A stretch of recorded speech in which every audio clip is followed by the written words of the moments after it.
Welcome to Earl Stewart on Cars with Earl and Nancy Stewart, Stu Stewart, and Rick Kearney. Reach them with your questions at 877-960-9960. And now, here's Earl Stewart. Good morning, everybody. Welcome to Earl on Cars. I heard the introduction prior to this introduction about the True Oldie station. Great station. Listen to it myself. I like that 60s and 70s music, but that's not what you're going to hear this morning, folks. From us, between 8 and 10, you're going to hear how not to be ripped off by your car dealer. And I'm talking about car dealers all over the 50 states and I guess the world. We're streaming on Facebook and YouTube and Periscope and Twitter. I mean, we're really in the 21st century. There's not another show like this. It is a candid, it is a expose. What can I say? We just don't pull any punches on this show. We have something called a mystery shopping report. I hope you feel the excitement in my voice because Nancy Stewart and Rick Kearney and Stu Stewart, the team here in the studio, we truly get excited. We're happy. And, you can tell a happy business, a happy home, a happy person by the vibrations. I hope you feel our vibrations because we really love doing this show. We have fun. We have some yucks, laughs. We just smile a lot and laugh a lot, but we also convey a lot of information, and that makes us feel good. We're telling you something very, very important. There's two really, really expensive purchases that the average person makes in a lifetime: their home and their car. Car's second, and arguably, I can make an argument why it's even more important than a home to a lot of people. I mean, you can sleep in your car, but you can't drive your home to work. Sometimes people have to have a car, and they will actually let their home be foreclosed on and keep their car payments going because how are they going to get to work? And if they don't have a job, what's going to happen? They can't get to the hospital, the pharmacy, the grocery store. Got to have a car, especially in places like Florida. We don't have mass transit around here, or we have it, but it's not very good. So most people have to own a car. And car dealers, I guess they kind of understand that. Car dealers are selling a necessity. And when you're selling something that somebody positively has to have, you're in danger of being taken advantage of. And that's what happens.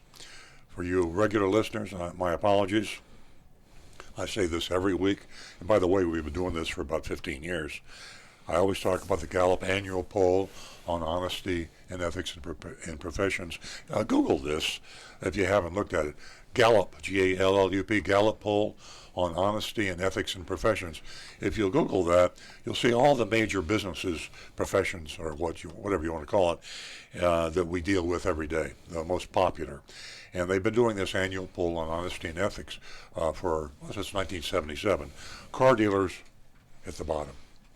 2018, the last poll they did, dead last out of all the professions. Car dealers are very deceptive in their sales practices, their advertising. Their advertising is just absolutely terrible. And buying a car, used or new, is really navigating a minefield. You can really get taken advantage of. And that's what this show's all about. So we love doing this because we feel good about helping you. And we get calls all the time from folks that have been victimized. We get calls from people that have listened to the show and used some of the suggestions and really been victorious in their purchase. And I don't want to forget the most important part of this show, one of the most important, is maintaining and repairing your car. Rick Kearney is sitting to my right. Rick Kearney is a certified diagnostic master technician. That's his official title. That means that he started out, he did start out as just a mechanic, 25, 30 years ago. That's when they call mechanics, and they Grease monkey. Grease monkey. Yeah, grease monkey. Take it way back. I've been called worse. Grease monkey, yeah. And then suddenly they start calling Rick an auto technician as the cars become more sophisticated, and he's in the 21st century now, 2019, and our cars are rolling computers on wheels. They've got safety devices that are absolutely amazing. If you're driving a 2015 car, I got some bad news for you. You're driving an obsolete car when it comes to safety technology. Now, the good news is the cars, 2015s or 14s, they last forever. Quality of cars has risen immensely. So if you're not concerned about the safety products, then you can, if I'm suddenly louder, my son just raised my microphone so he can't see my face. He doesn't care if you hear me. He just doesn't want you to see my face. Anyway, you're driving obsolete cars except for reliability. If you don't mind the safety thing, you could drive a 2000, if you buy a 2015, keep it for another 5 years. 10 years, piece of cake. It'll probably only have 200,000 miles on it. Not a problem. Mileage and time is not a problem quality and reliability-wise. It is a problem safety-wise. So Rick is here because I know you have questions about your car. We talk about the minefield of buying or leasing a car, minefield of repairing your car and maintaining your car. Because of the cars are so maintenance-free today, I mean, a lot of car manufacturers are giving you free maintenance for 2 years, even 4 years on your car. Why? Well, because they can sell more cars that way, but also it doesn't cost them much money. It costs very, very little to maintain a car today. So when you go into a car dealership, they're used to having their customers spend a lot of money. If you bought a car 20 years ago, it was pretty expensive to maintain and repair. Car dealers got used to that in the service department. Today, they have built big service departments. They have a lot of technicians, and they got a high rent overhead, and they still got to pay their service advisors, also known as service salespeople, and their technicians and their management. They got to pay them money, and they can't pay them money if they don't sell you service. But if you don't need the service, what are they going to do? Well, they're going to make it up, and that's what happens. So when you bring your car in to a service department today, beware. They'll have a recommended list of services, most of which isn't even required. Rick can talk about that, but he also talks about the things that's hard to diagnose, like squeaks, rattles, funny smell, there's all sorts of weird things. You're going to have a light on your dashboard pop up. You're not sure what that means. You call Rick. He can answer the question. He can also probably save you some money. Sitting next to Rick is Nancy Stewart, the love of my life, my spouse, and also my co-pilot. She's the co-host on Earl Stewart on Cars, a very strong, dynamic women's advocate. Hashtag Me Too kind of gal. And she feels strongly that women should get an equal shake when they go into a car dealership, and sometimes they don't. It's better than it was. I mean, you go back 10, 15 years, it was terrible. You could walk into a car dealership, the salesman would say, honey, go home and get your husband or your brother. Or let me show you the makeup mirror, and I'm not going to open the hood because you don't know what you're looking at under a hood. And it was just a terrible thing that used to happen. That really got Nancy Dander up, and she's been talking about it a lot. And we have a lot of female callers now, whereas when we started, we had virtually none. Nancy, why don't you tell them about our super special deal for female callers? Ladies, help me build that platform here at Earl Stewart on Cars. I have something to encourage you, offer you, to give us a call. $50 for the first 2 new lady callers. Call us at 877-960-9960, and you can win yourself $50 this morning. Very good. 877-960-9960, and you can text us at 772-497-6530. We have our first female caller. I'll be with her in just a second. I know her well, and we all love Tina. We'll be right with you, Tina. Yeah. I want to give out this text number a couple times, and I want to remind you all about we're streaming on Facebook. You can go to Facebook, facebook.com/Earl on Cars. We're also on YouTube, Periscope, Twitter. Text number 772-497-6530. That's 772-497-6530. And, of course, the regular number is 877-960-9960. And we thrive on your calls. We're going to talk to Tina right now, and you'll understand when you listen to her why we need your calls. Yeah. And Stu is taking all of the texts and so many other things. Anyway, it's a team effort here, and ladies and gentlemen, you are an important part of the show.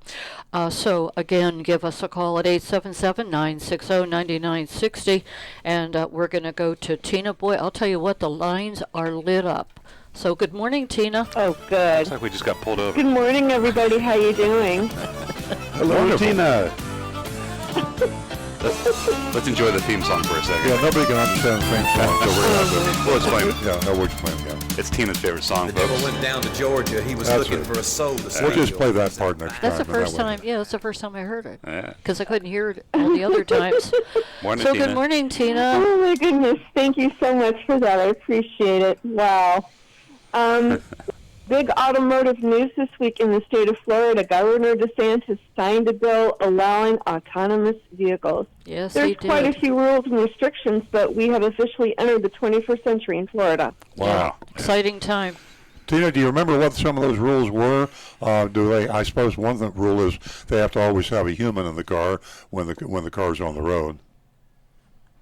Yeah, I think another one of the rules is that they have to carry the company has to carry quite a bit of liability insurance. Mm-hmm. And the company also has to do their own extensive testing to make sure these vehicles are safe on the highways. Tina, may I interrupt you just for a quick second? We have a lot of calls coming in, and we only have 3 lines. All of our lines are waiting now, and for you callers waiting, we promise to get to you ASAP. But if you call in with the 3 lines covered, then you're going to get a busy signal. So we really want your calls. Call back in maybe 10, 15 minutes, and we would love to talk to you. So I'm sorry, Tina. I apologize for that. Go right ahead. Oh no, that's okay. I just think it's really great. I mean, I didn't realize that there was a bill that was proposed this season for the House and Senate, Yeah, me but neither. apparently there was. And now, like I said, Florida's entering the 21st century, and Governor DeSantis said, okay, everybody that's wanting to test their vehicles in California, welcome to Florida. Watch We out, want you to folks. come over here, and I think it may be less expensive for them to come here too. So it could open the way for a whole new industry in the state. Absolutely. I think, Absolutely. and a lot of people hearing you, Tina, are saying, oh my God, I'm going to be on 995 and some car with no driver is going to be there. I'm scared to do it. I keep telling myself, and we can statistically prove this, that of all the autonomous cars that have been tested over the years, California, Nevada, and a few other states, the accident rate is much lower for autonomous cars than cars with drunks and texters and everybody else. So Stu don't worry has about it, a, folks. This is a good trend, not a negative trend. This one's an even better video. Yeah. We're looking at, sorry, folks in Radio Land, we're looking at a video of a guy sleeping in his Tesla on autopilot. I saw that on the news last night. Oh, my gosh. Well, Tina, thanks for the heads up on that. That's going to be very interesting. I Yes. can't wait till I Thanks, spot Rick. my first autonomous car. Thanks for bringing that to our listeners' attention. A lot of bills passed just recently by DeSantis, all good ones. Thank you. This one's pretty exciting. And, for anybody that's looking for a career, I would say that computer programming would be a great thing to get into because these companies are going to need people that are really good with computer programming in order to operate and monitor these vehicles. So this could Absolutely. be a career step for a lot of young people. Yeah, it's a great time. We're certainly moving forward. Tina, I can't thank you enough for giving us a call, and we hope to hear from you next week. Thank you. Ladies, please burn up the lines. Oh, I can't thank do that you. by myself. Thank you, Thank you, Tina. Tina. Okay, we're going to go to Marty, and Marty's calling us from Jensen Beach. Welcome to the show, Marty. Hello. Hello. Well, how are you this morning? Oh, we're wonderful. We're so excited. You have a female name and a female voice. Sounds to me like you must be a first-time female caller. Yeah, my name is Alicia, and I am about to buy a new car because I was in an accident, Oh, fantastic. and I wanted to ask you, and I've heard this a couple of times on the show, and accidents are unexpected, so I really didn't think I was going to find myself in the position of needing a new car. But I wanted to ask you about the dealer's fee thing. Well, it's probably the single most important question you could have asked.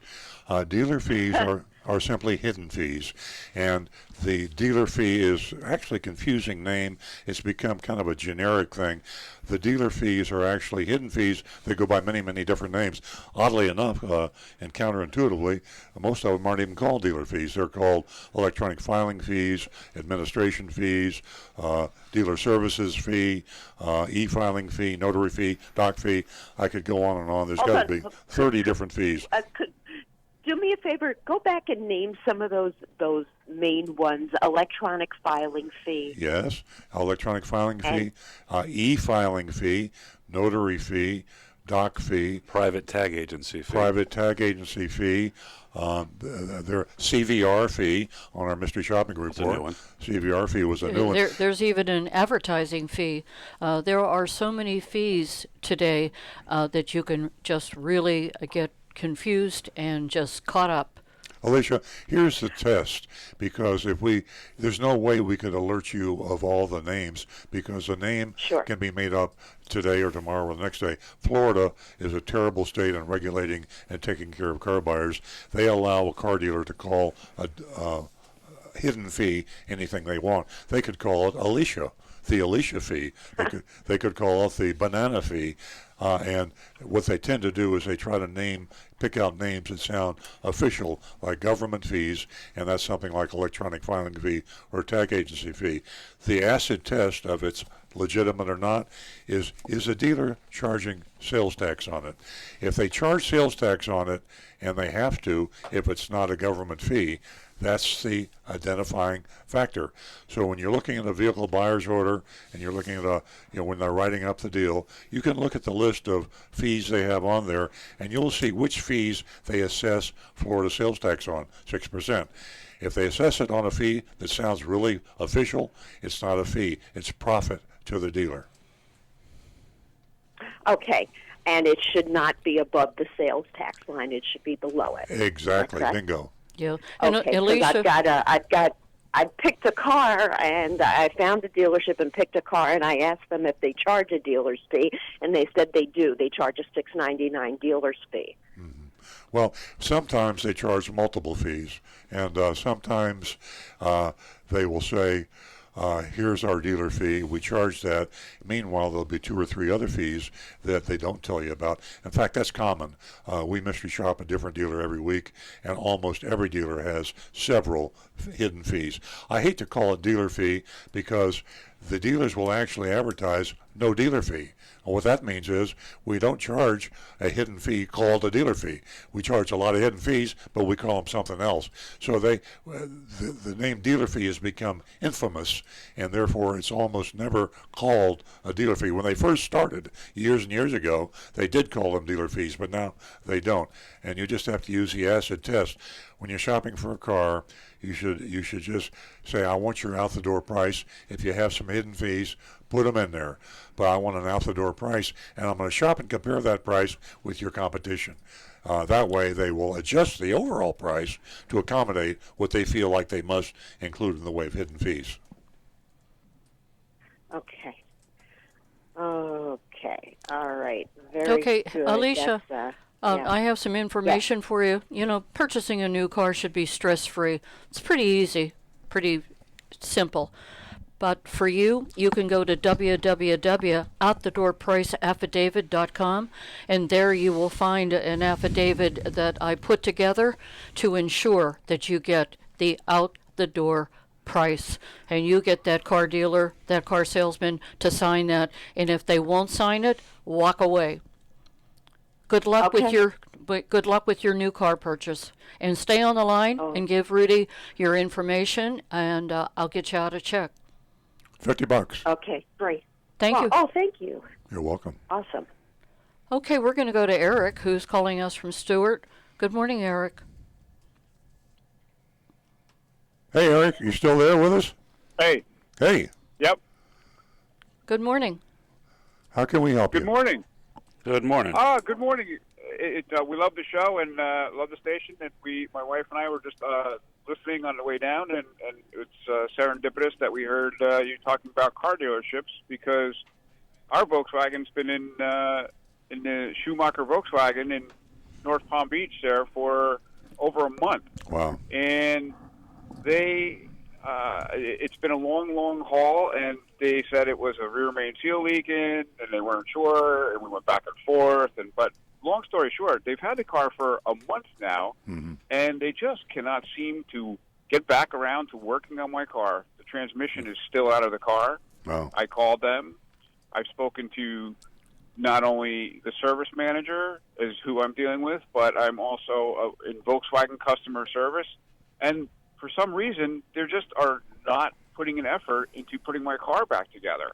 I don't know what the recourse is at this point because we obviously need our car back. What year car is it, Eric? It's a 2014 Volkswagen Touareg. What you can do is call the manufacturer, Volkswagen. They have an 800 number. Sometimes that works.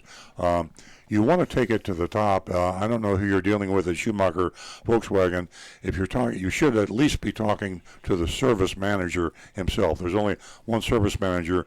Oftentimes, unfortunately, a lot of people call themselves managers, but you want the real service manager. You can usually identify that on the website. If you go to the Schumacher Volkswagen website, find out who is in charge of service.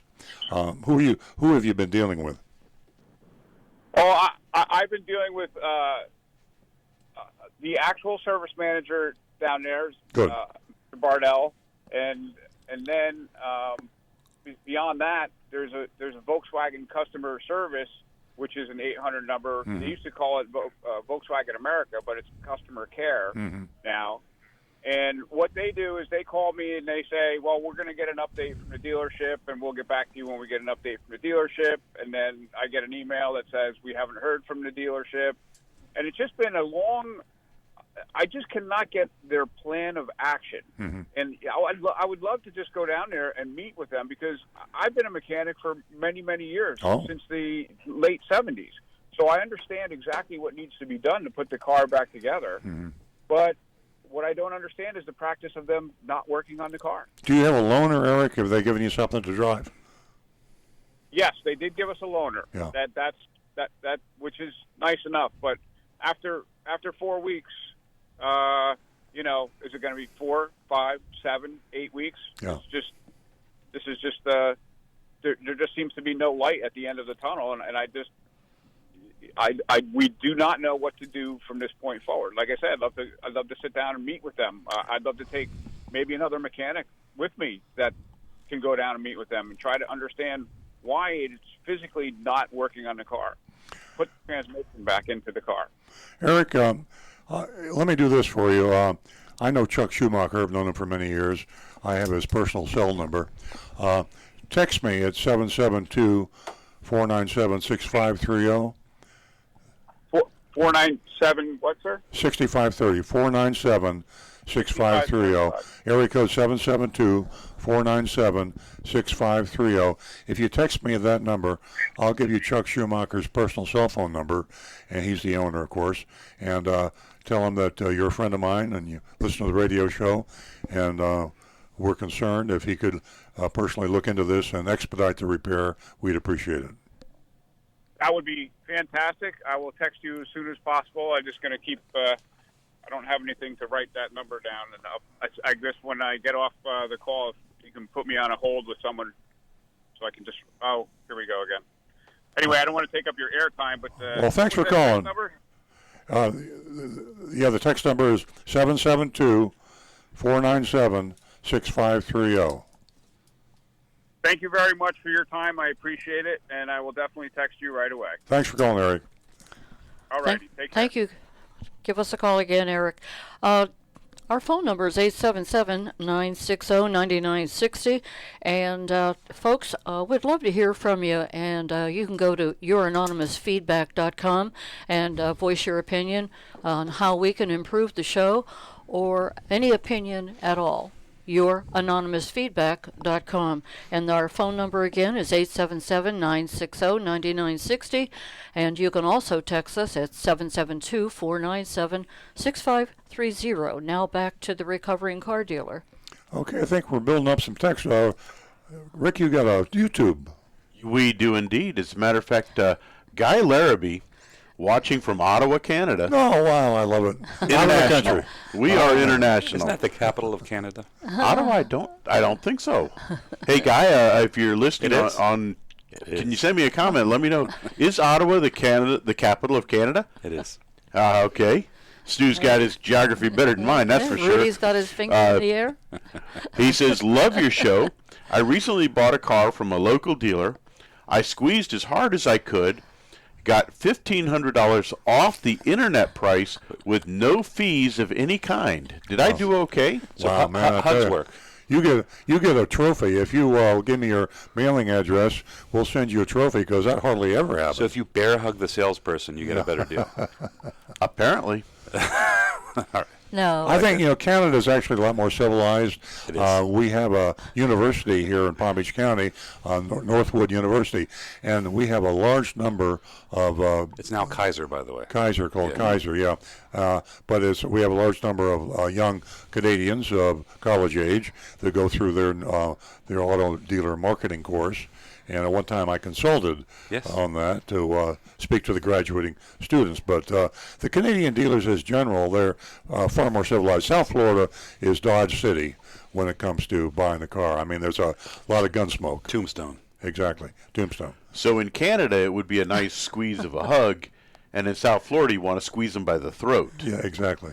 And we've got some more text, I think, building up on Stu's pad over here. Oh, yeah. Heimlich.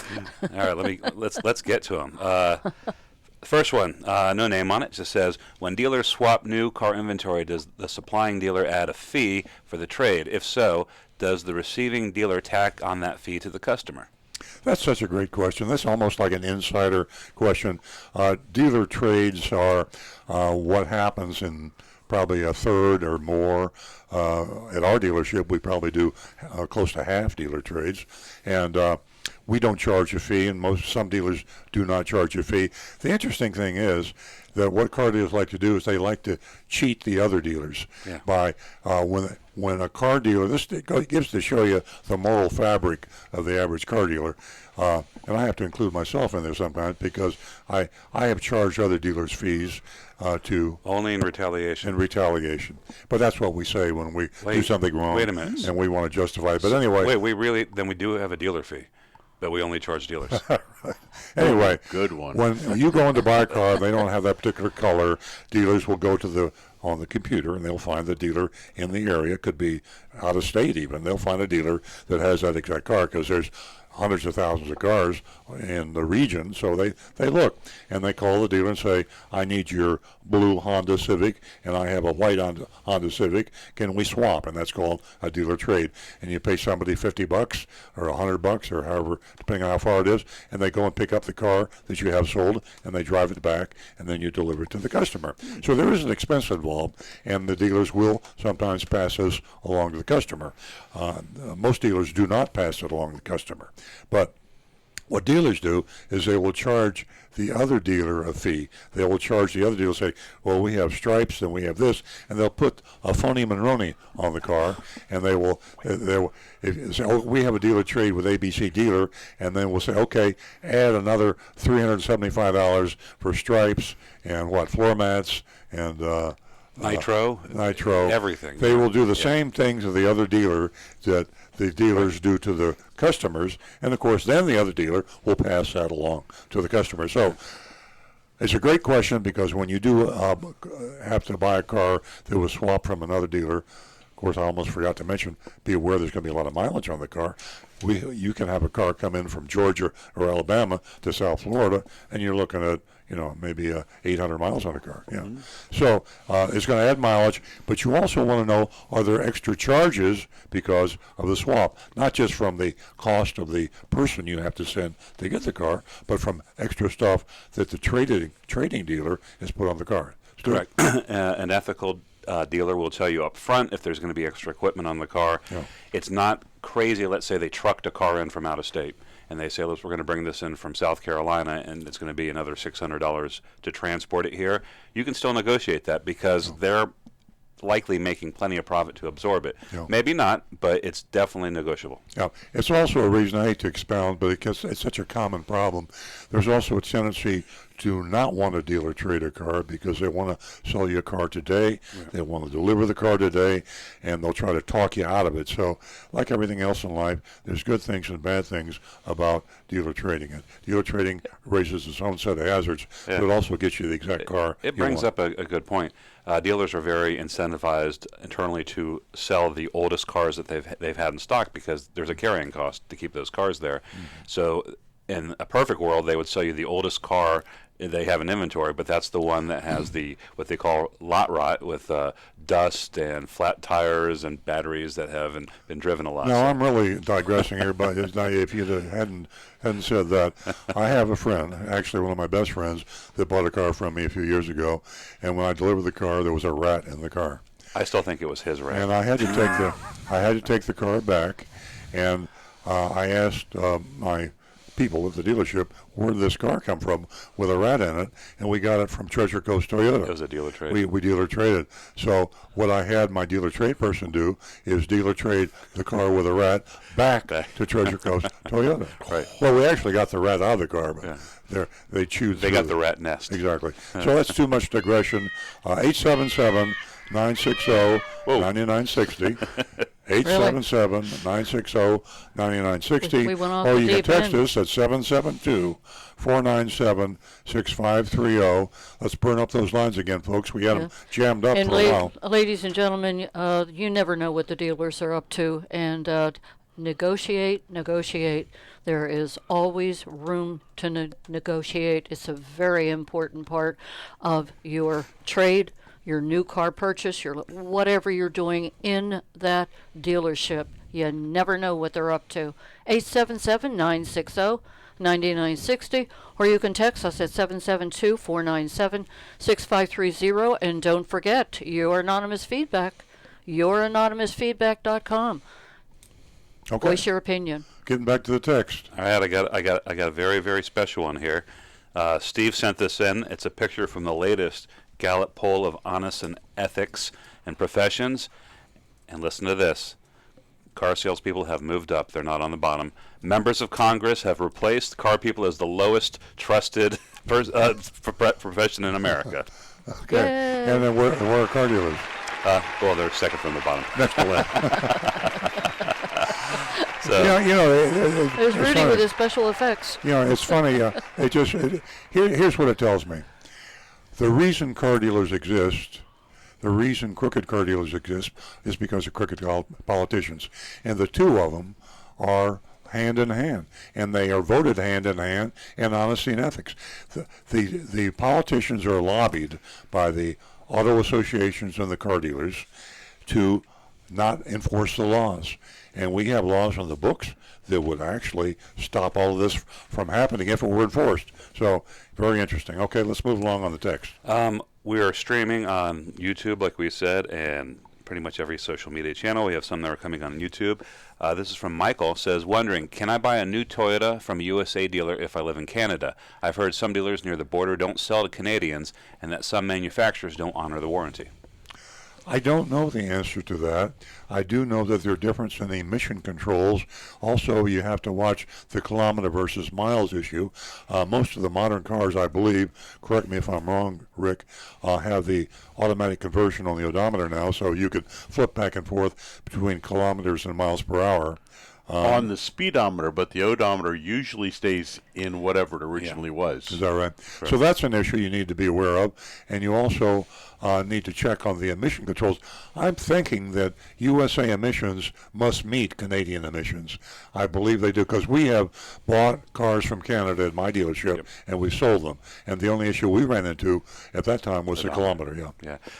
We have sold vehicles to Canadians. There are some issues, but honestly, we'd have to look it up and get back to you next week and let you know what those are. But it's great that you can shop in another country where you go with a better price. That would be very interesting, and we probably could do that ourselves. We can online shop prices of cars right across the border in Canada, see how they compare with USA prices. For you folks up there, because we're international now, for you folks that are on the border states of Canada, you might be better off to drive across the border and buy yourself a car in Canada. I don't know. Okay. We have one from Javi, and this is also on YouTube. Good morning. Love the show. I purchased a new 2019 Ram, and it's been at the dealer over 5 times and over 30 days of service days, which qualified for lemon law arbitration. I just lost the process of arbitration due to a windshield defect that makes a whistling noise at highway speeds that drives me crazy. They say I don't qualify for lemon law because it's not a dangerous or mechanical issue. Can I still fight the manufacturer and reapply for lemon law since they cannot fix the issue on a new vehicle? Thank you. What state can you tell? let's see. I'll have to type back. The lemon laws are different in each state. They're kind of the same, but there are little differences. And I wasn't aware in Florida that there was an exclusion and it was only for safety-related items. I thought it was for any defect of a car that was within the manufacturer's warranty. So if you have a squeak or a rattle in Florida and they can't get the squeak or rattle out, you get another car if it cannot be fixed by the manufacturer or the dealer. So we need to research that, find out what state it is in. The dealer may be giving you Florida. Okay. I think the dealer is giving you bad information. And if you have a defective windshield, they should replace it for you. And I'd like to hear the name of the dealer. By any chance, was it a Rego? We can give cell phone numbers. Oh, was it Chrysler? Yeah. That's yeah. a Ram. Let us know. We can give you the dealer's cell phone number to call and to complain, because we know all the local dealers. They're not my friends, but back when I was evil, I got all their cell phone numbers, and now that I'm recovering, when they trusted you, yeah. when they thought you were one of them. Yeah. Yes, ladies and gentlemen, we want to make use of those cell phone numbers that Earl accumulated through his career. Yeah. So if you need one, you just give us a call. They look at me as a dealer that went rogue, kind of. Like, what happened to you, man? We used to be friends. All right, we have one. This is from Brian on Facebook, and they are tips for dealers. So this should be pretty good. Tips that dealers need to pay attention to.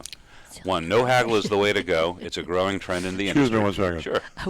Celia, hang on. I see your name. Yeah. Hey, thank you Celia. very much for calling. I'll be with you in 2 minutes. Thank you. Yep. We'll be right with you. No haggle is the way to go. It's a growing trend in the industry. No fees, just add tax. It's straightforward and makes it easier for the consumer. For example, Molinex. We got bad news for you there. Consumers will walk if spooked. Make the deal easy and simple. Reassure. And finally, consumers who are easily spooked by details will not be so if things are fair, simple, transparent, and honest. They will buy cars more often if the process is easy and stress-free. And we agree with all of that except for Molinex's dealer fee. Exactly, yeah. Molinex has several dealerships, and they are all operated by one of the Molinex family, and the ones that are not have varied from the path and actually do charge dealer fees. We need to reshop that particular store, by the way.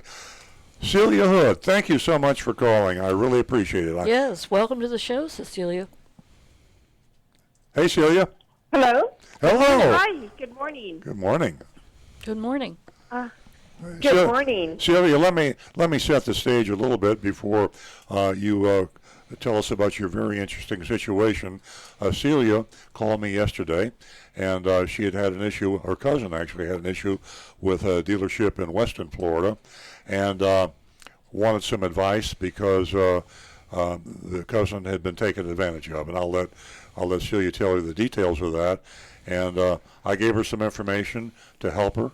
And actually, as we've done on the show today already, the cell phone number of the general manager of this particular dealership, and Celia tried, and has still so far been unsuccessful. But I'm going to turn it over to you, Celia, and please tell your story. We'd love to help you, and maybe we have some listeners that have some ideas. But please go ahead.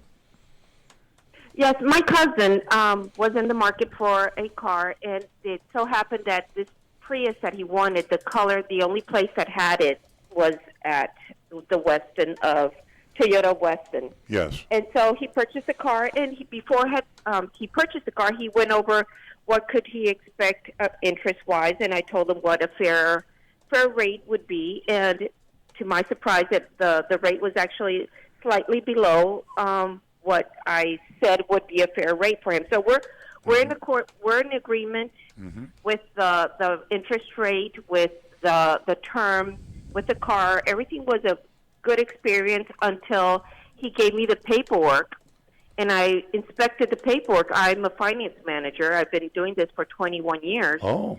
And I'm like, do you realize that you purchased you purchased an extended warranty, a tire policy, a maintenance policy, and a gap insurance? He goes, no, I did not. I'm like, well, this is $5,250 worth of items.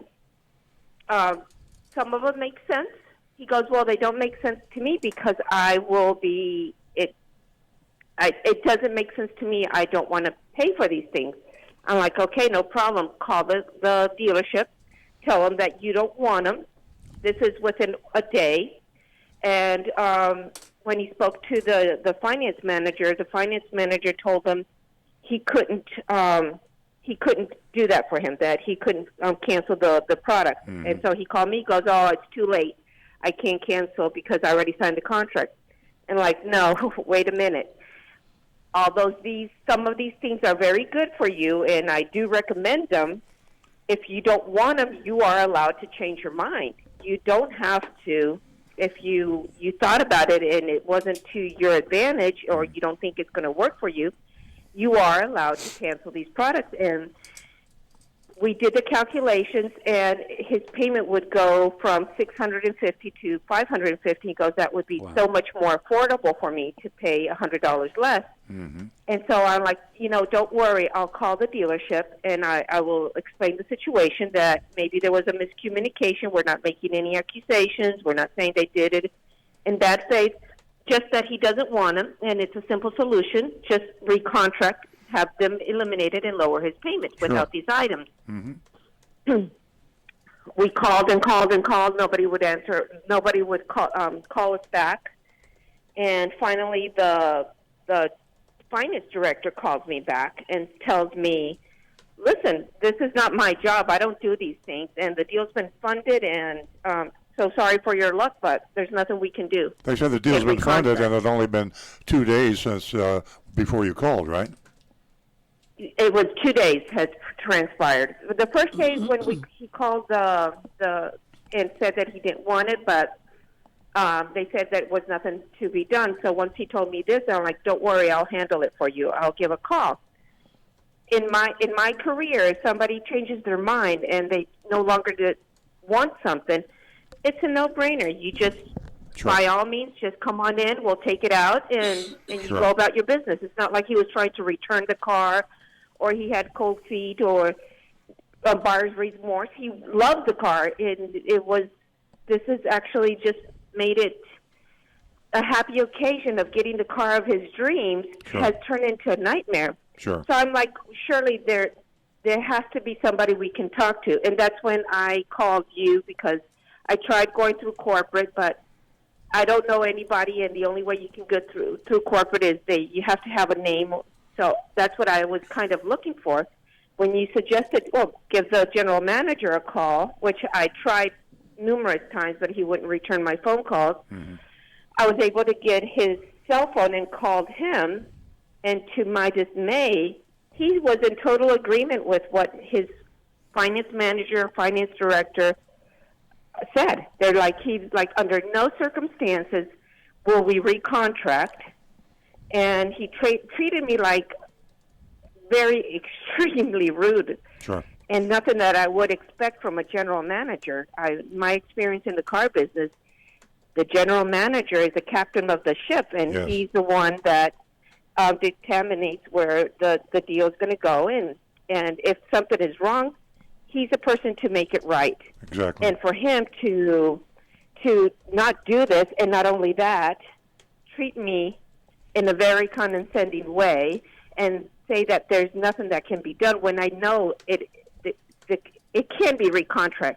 It's a 2-minute deal. You just print a contract, and that's it. Exactly. No, he's in agreement with his cronies. I'm telling you, I've never seen anything like this.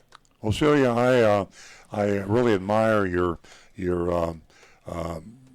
attitude, and to go after this and try to solve it and stick up for what's right. You're totally right. Your cousin was taken advantage of. I believe you mentioned to me when we were talking that he didn't understand that. Was I correct that your cousin didn't understand English very well? He doesn't. He doesn't speak, and he speaks poorly, and he understands even worse. So maybe they did explain it to him.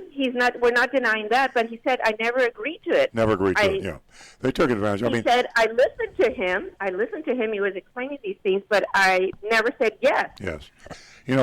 One thing. I guess they have electronic signing, so he doesn't really get to inspect this. He electronically signs and didn't inspect the documents. one thing that I would recommend is that when you pursue this, and by the way, the general manager's name at Weston Toyota is David Matthews. And I'm shocked, like you are, Celia, that this man, who was high up at AutoNation, a general manager is a very important position, a very high-paid, responsible position. And the fact that Dave Matthews stonewalled you on this is shocking to me. I think that by committing this whole complaint, you're a very articulate, very smart lady, and if you were to put this in writing in an email, it would have a lot of power because AutoNation, as you know, is a publicly owned company. They have some fiduciary responsibility, some great liabilities because they're a publicly owned company. And what they're doing here smacks of fraud. I don't say it is fraud. It could have been a mistake, a misunderstanding. But at this point, it sounds they told you something that was wrong. As I recall, you told me that they could not recontract because it had been funded, and as you know, you're a finance manager, they can recontact it anytime they want to. My son Stu has a point. Not only can they recontact, it's up to them. They can it's called a flat cancel. You flat cancel the deal. It might cost them $150 as a fee from the lender, but the other thing that can be done is you can cancel all those products that they forced down you. Sure. And within days of you buying the car, you should get a 100% refund. If you waited a few months, you get it prorated. Yeah. And Celia, here's another thing. We've been watching AutoNation. You may have seen it in Automotive News. I didn't know till this morning that you were a finance manager, I assume at a dealership in Florida. But AutoNation has made a major strategic change. They've cut their prices very low. AutoNation car prices, the Prius that he bought, probably had a very good low price on it. And they have openly stated, because they're a public company, they're going to try to make that money back in the finance departments. So they're targeting the finance department with products, not an interest, as you said, which is also interesting that you said the interest was actually a good interest rate. They are selling their branded products, AutoNation products, and you mentioned an extended warranty, AutoNation Warranty. They own that warranty company. AutoNation Tire Road Hazard Insurance, AutoNation Maintenance Insurance, AutoNation Gap Insurance, and that comes up and to a $7.99 dealer fee. And a dealer fee. So $5,250, that's a lot of money. They probably made but that doesn't include the dealer fee. You have to add on the top dealer of fee to that too. Wow. So the point is that they actually made very little on the sale of the Prius. My guess is a profit of $1,000 or so, and they made almost 6 times that with the products that they sold in F&I and the dealer fee. So that is a corporate strategic decision. And what used to be Michael Jackson. I forgot who took over for Michael Jackson as CEO. It was Madonna. I think it was Madonna. Madonna, okay. Took over for Michael Jackson, has stated publicly this new strategic move, and they have issued new pay plans, I'm sure, to all the general managers and the finance managers, and they're saying, okay, we're not going to focus on front-end profit. We're not going to focus on the markup of the car. We're going to have low markups because we need to do that to be competitive. No, wait, I got that. Here's the human impact of that. Yeah, human impact is they're losing money on the markup in the front end to be competitive. They're making it in the back end, which is the finance department. So put it in writing, Celia, and you can copy me with it.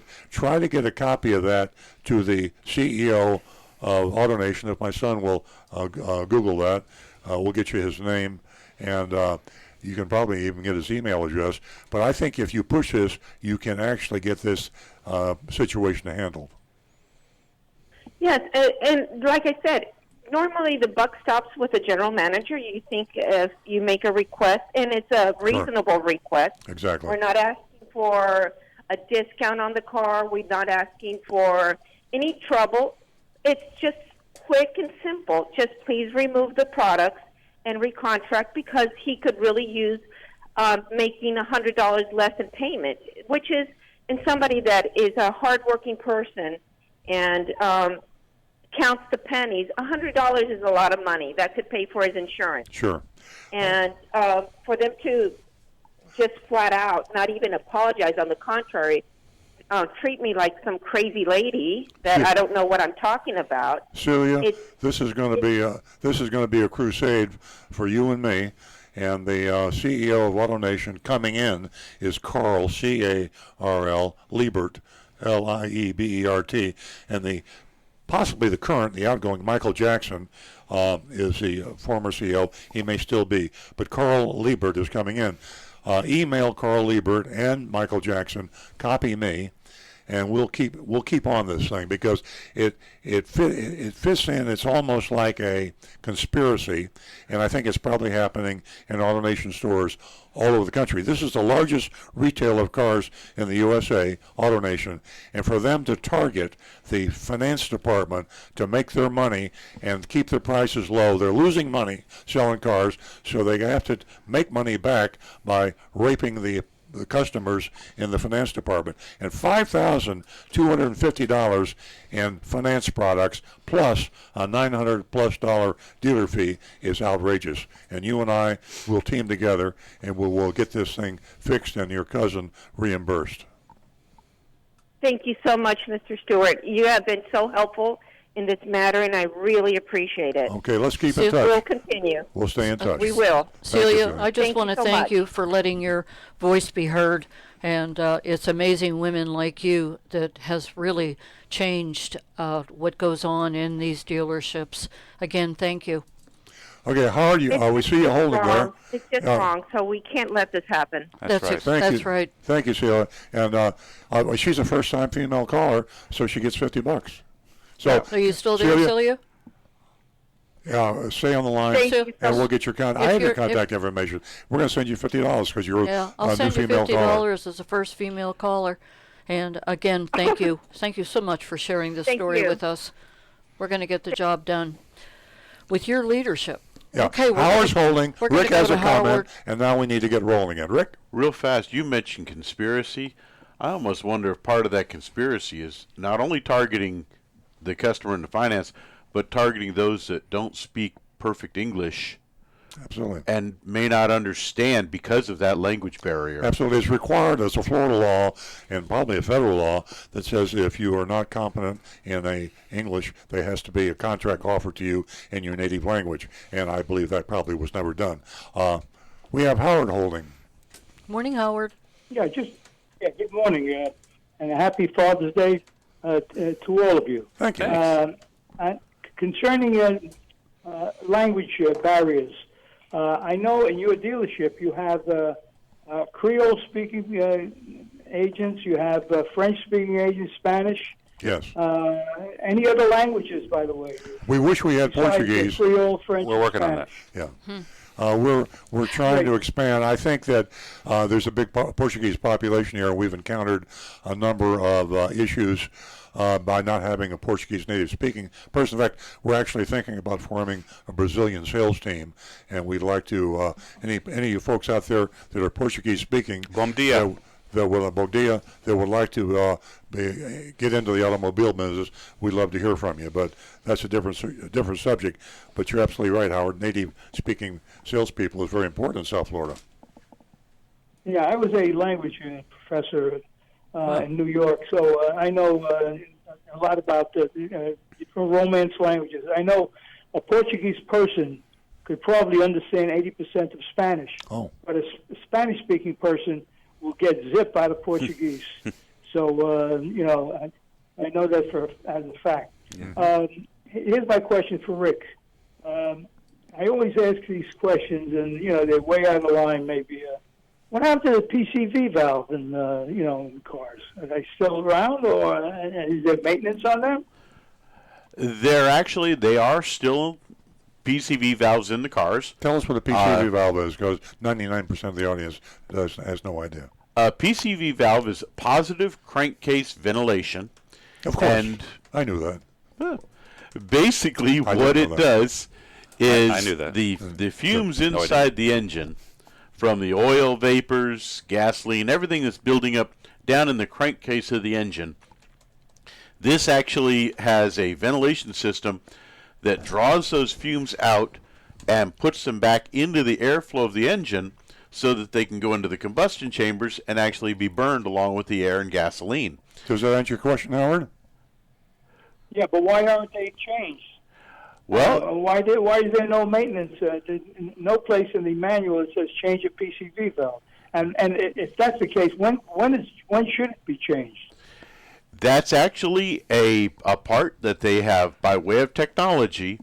They've improved them to the point of which now they no longer have a little check ball in there, and they really don't require maintenance anymore.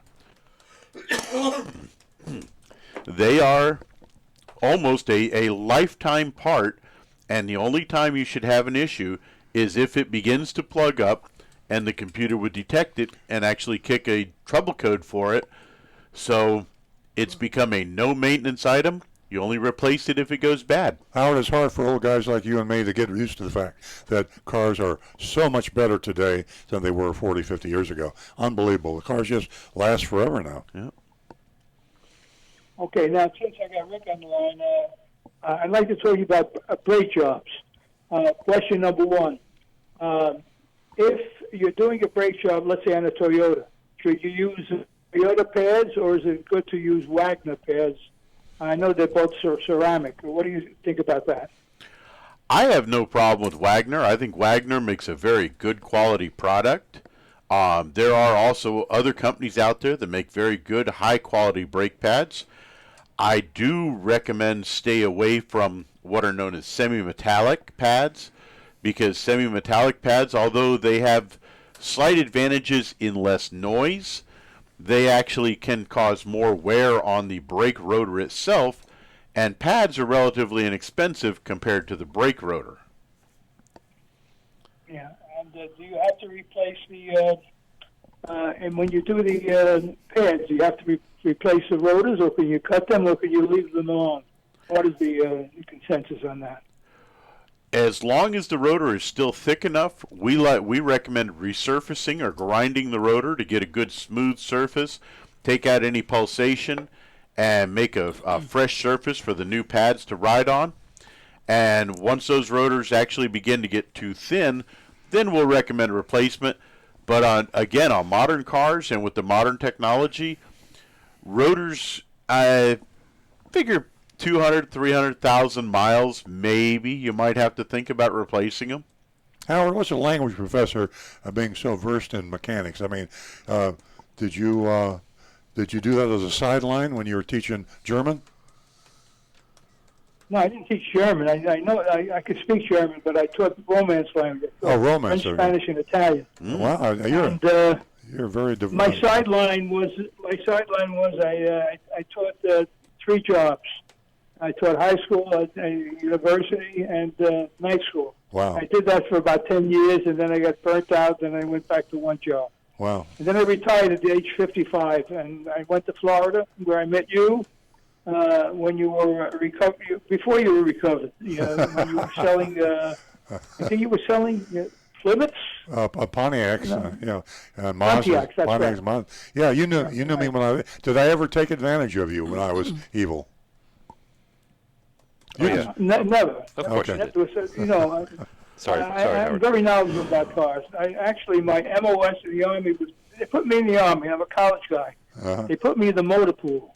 So so I was a corporal in the motor pool during the Korean War. Yeah. So what can I tell you? So I know a little bit about Jeeps. I know about Fording. Do you know what Fording is on a Jeep? I bet Rick doesn't even know that. No. Let's see. I'm going to take a guess The that octane. it is basically you are making a Jeep ready to go underwater almost, crossing a river. Rick, you're the best. You know everything. With a snorkel. Has a snorkel, I bet. Amphibious. Well, I was able to climb steep hills and go up steps. Yeah. Yep. Yeah, and again underwater and water, and that's why we won World War II. Howard, when you were in the motor pool, did you know a Sergeant Bilko? Or a guy, did you know Private Doberman? They were both in the motor pool. That rings a bell. Yeah. I guess that's going. Yeah, That's okay. not. Anyway. Well, so was Sergeant I've been Zale. with you long enough. I'm going to sign off now. And, Yeah, great conversation. 10-4. What an interesting guy. Wow. Very Thanks, Howard. interesting, Howard. Thanks for sharing all those details with us. Just to change gears a little bit from brake pads that we were talking about with Howard, going into a dealership alone is a no-no. Absolutely. To purchase a vehicle, it can just make your head spin. But ladies and gentlemen, I can't repeat myself enough. Do not go shopping alone. It is a no-no.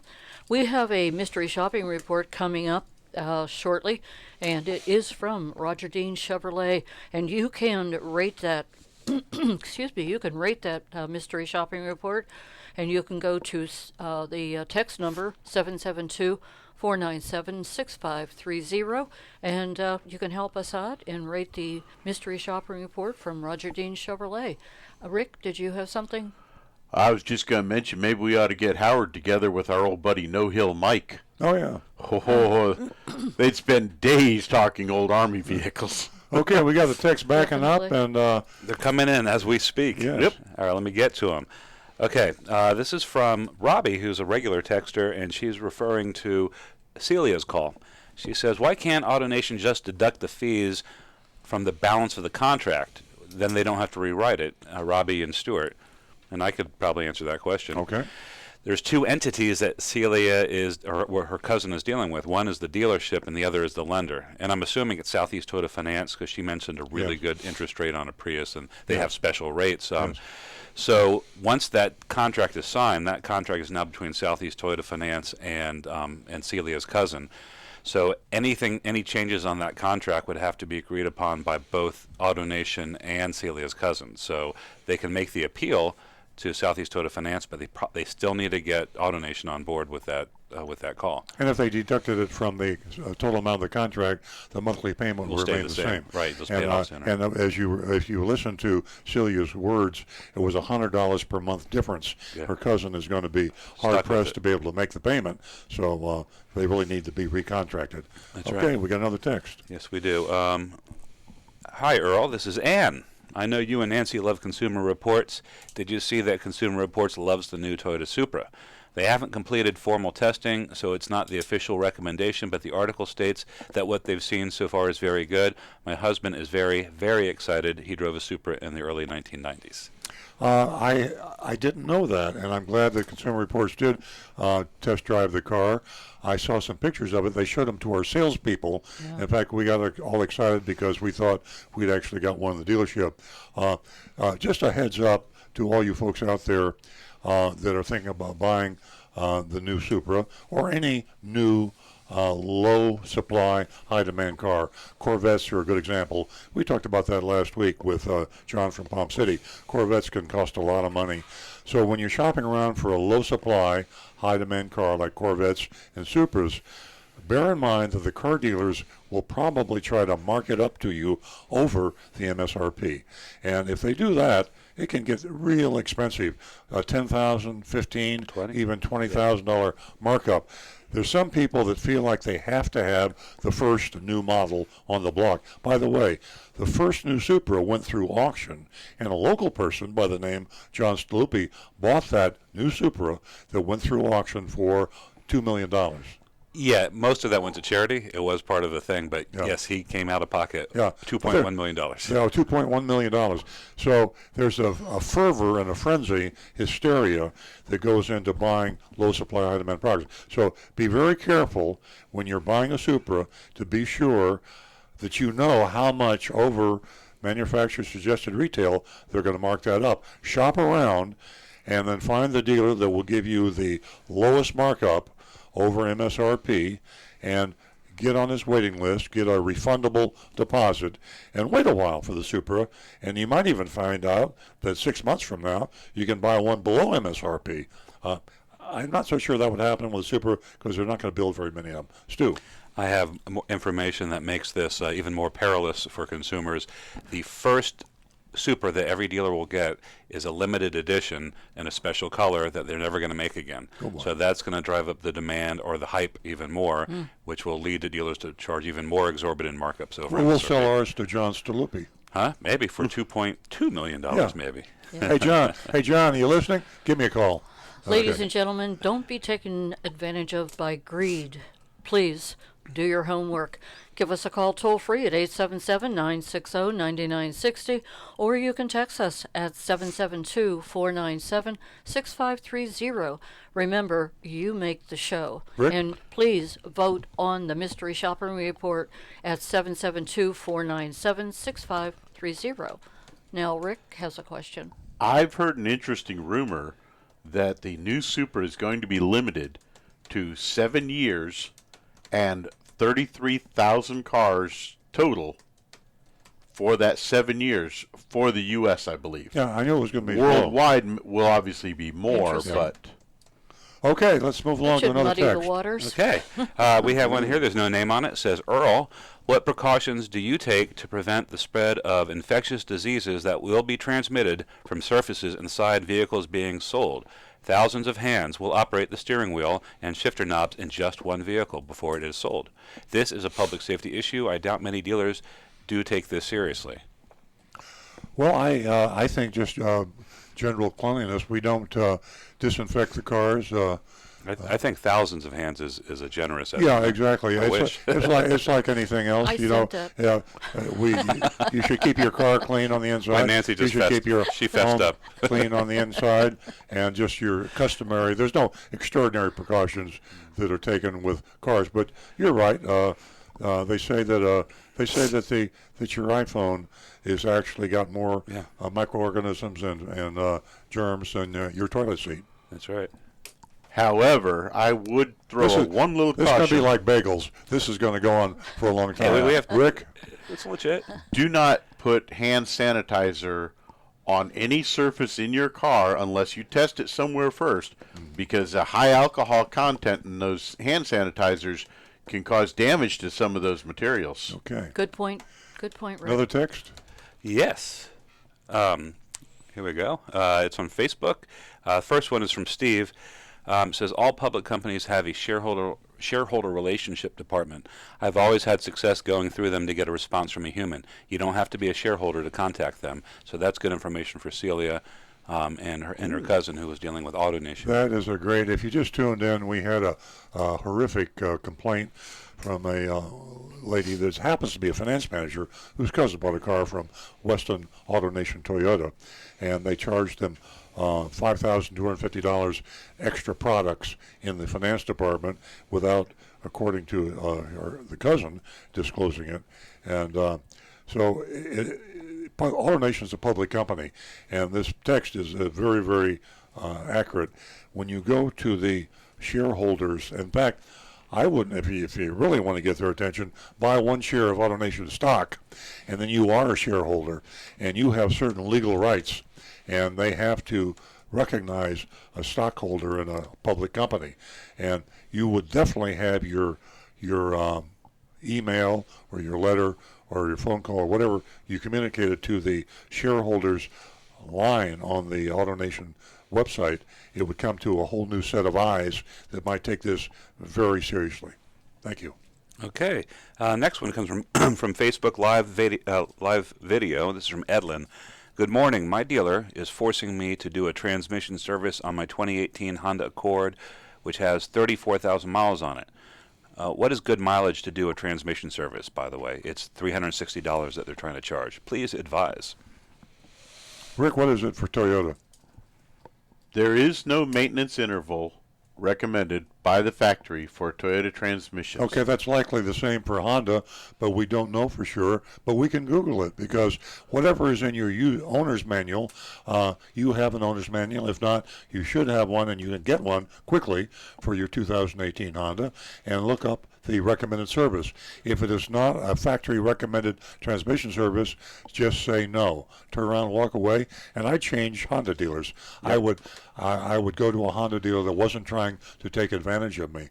We don't know that for sure, but if Stu can't find it in the next couple of minutes, the answer will be in your owner's manual. Well, I'm looking real quick, and this is not a deep dive research thing, but just the Google suggested answer says 50,000 or 100,000 miles, but that's not from Honda. So we'll keep looking and get the actual. I'm going to go out on a limb here. I'm going to say most new vehicles, 2018, 2019, do not require transmission services. And The older ones do. But I believe there's some exceptions. We're not sure. Honda may be one. About the only exception that I might add in there is if you've got a truck or something, or you're doing a lot of towing, or in very extremely dirty circumstances, say you're doing a lot of dirt road driving. But your owner's manual would point that out. They will. They always CYA, and in the owner's manual, they will give you the recommended maintenance, and then they will say, maybe in the fine print somewhere, but if you happen to have a truck, or you happen to have a car for that matter, and you're pulling a big trailer, then all bets are off. So they even have limits on what you can pull, and if you pull too much, then you void your warranty. You know, that owner's manual is a book of knowledge, and I believe that there are more consumers that are referring to your owner's manual, but not enough today. But pull that out, and it will definitely inform you about your vehicle. Give us a call, 877-960-9960, and you can text us at 772-497-6530, and I believe that Stu has some more text to share with We're getting almost caught up. We got 2 left. This first one is from M. Av. For what you guys do, your show should be syndicated across the nation. Oh, Aww. thank you. I totally agree. But we you are. syndicators out there, make us an offer. And we're kind of syndicated. We're self-syndicated. Yeah, we're self-syndicated. Thank you very much. The next one is also from YouTube stream.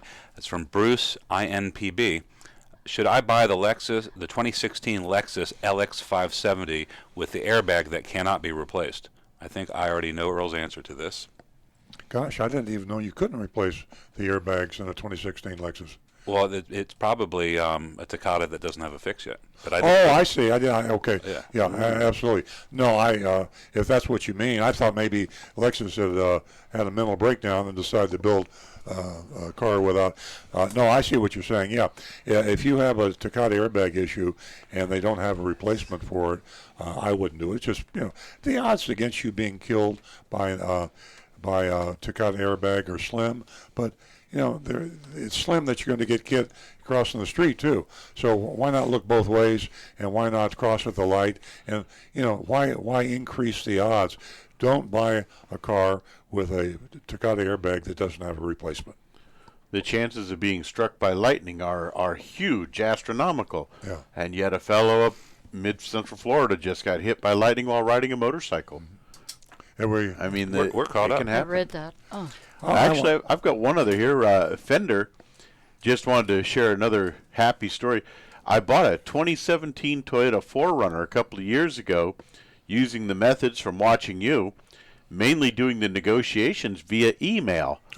I ended up getting $6,000 off sticker, and the only fee was a $199 dealer fee. Fantastic. Yeah, that's Amazing. great. It's so Amazing. It's so unnecessary to go into a car dealership until you're ready to. Well, you need to go into a car dealership to test drive the car. You might want to smell the leather. You might want to feel the car, and you definitely want to take it for a long test drive. I recommend you test drive a car for at least a day, and if they won't give you for a day, a few hours, and be sure you drive it in the same conditions that you normally drive your other car. I-95, neighborhood driving, drive it wherever you drive your car and give it a good test drive, but buy the thing online, negotiate online, get your information, everything online. That kind of advice, you just can't go wrong. We're going to go to Karen, who's calling from Boynton Beach. Good morning, Karen. Good morning. How's everybody? Good morning. Thank you. Second time caller. Listen to you every week. Thank you. I just had a question because my Toyota Yaris 2014, 17,000 miles, is due for its every 6 months I get maintenance. And my Toyota of Deerfield, where I bought it, sent me a little coupon, oil and filter change with tire rotation for $45.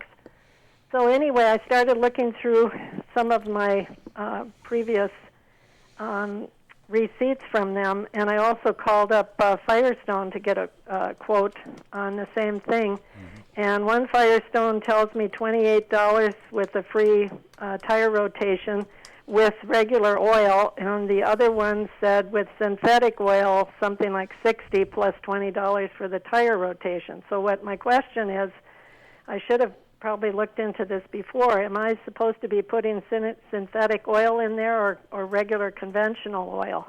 Rick's going to Google that. You can't go wrong with synthetic, but then again, synthetic is more expensive. On the other hand, the fossil oil, the regular oil, you have to change twice as often, so it's almost a wash. I'm going to guess you probably should have synthetic oil in a 2014 Yaris, but I'll confirm that. What I will say while Rick is Googling, I would say this, that all these offers that you get from Toyota dealers or anyone else on oil changes and tire rotations typically are pretty good prices, and they do that to get you in.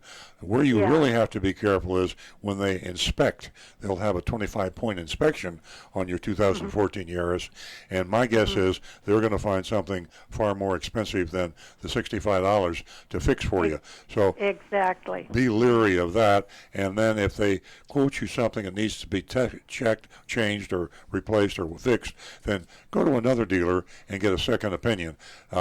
These get you in the door offers from dealers or independent chains are just exactly that.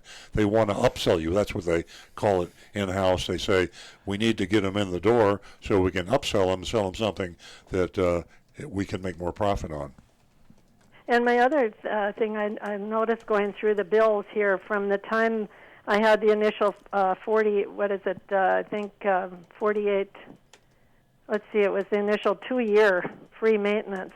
I was getting synthetic oil in there on the slips, except one time conventional, but usually synthetic. But then when I went to my own that I was paying for, it looked like they were putting the regular oil in, so who knows? Yeah, watch that because the synthetic needs to be changed every 10,000 miles, and the regular oil, the fossil oil, only 5,000. But you have to, so one costs a lot more, and the other one needs to change half as many times. So it's really 6 of one, half dozen of the other. I prefer the synthetic because you don't have to go into the car dealership that often. Right, and I just don't drive the car that much either, so it gets to be where I just. Well, but bear in mind that you need to do 6 months or 10,000, and my guess is you're not putting 10,000 on 6 months, but you still. I'm sorry, if you're using synthetic, you should have it changed once a year, even if you don't put 10,000 on it. Oh, okay, good. Good. Okay.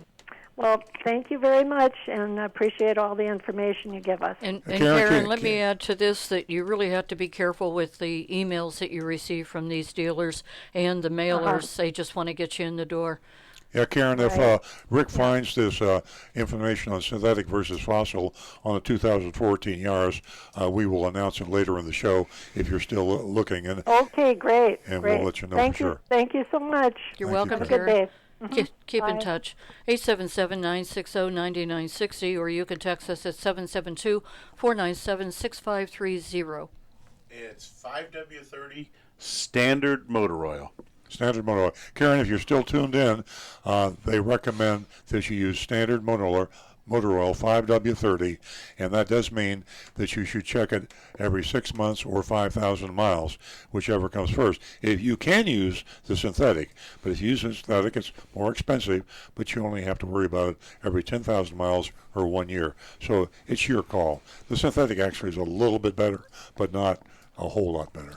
Earl, on behalf of the consumers, I have a question for you. Okay. How can the consumer be reassured that when she or he brought the car in for an oil change, they used either synthetic or fossil? It's apples and oranges with price, with changing the oil. So what do they do? Ask for the can? I think it's written on the repair order, isn't it? The actual type of No, oil? what's Nancy saying? How can you trust the dealer? Oh, you can't. Usually, if very few dealers use canned oil anymore, you could ask to see the can if they use canned oil. Most of them use bulk oil, and then it's the word of the dealership. And it's an excellent question because it costs the dealer twice as much for synthetic, and he could just be selling you refined waste oil and calling it high quality synthetic. So find a dealership or an independent repair shop that you can trust. Interestingly enough, I asked this question of somebody one time, somebody that knew. I said, if I gave you a sample of oil, can you tell by looking at it in any way? You'd actually have to spend a lot of money, send it to the lab to have someone tell you whether it was synthetic or fossil oil. So yeah, it's a worthy question. They could be using olive oil, Mazola oil. I don't know. Who do you trust? That's more text. Extroversion. This is actually, from Steubenville, Pennsylvania. Ah, Steubenville. Can I use WD-40 instead of Rain-X to repel rain on my windshield? That's from John in Steubenville. That is probably the worst thing you could do. WD-40, if you spray it on the windshield, will actually dry down nice and clear. And then, once it starts to rain and your wipers start going across it, that stuff will smear and reduce your visibility to near zero. That's actually an old prank that we used to do way back when I was, shall we say, with a bit of misspent youth. You were a delinquent. Almost. I wasn't quite as bad as you, but I was close. What did you hear? We would spray this on the windshield, and it would dry down clear, but the moment it started raining, it will smear horribly. How do you get that now, off the windshield? I'm not your father, but that's a very dangerous prank. Very carefully. All right, moving along. Lots of soap and water and lots of elbow grease to get that off. We got a caller. We have a caller. Okay, we are going to go to Stewart, first-time caller. Darcy, good morning. Hi, good morning. Welcome to the show. Good morning. Hi. What can we help you with, Darcy?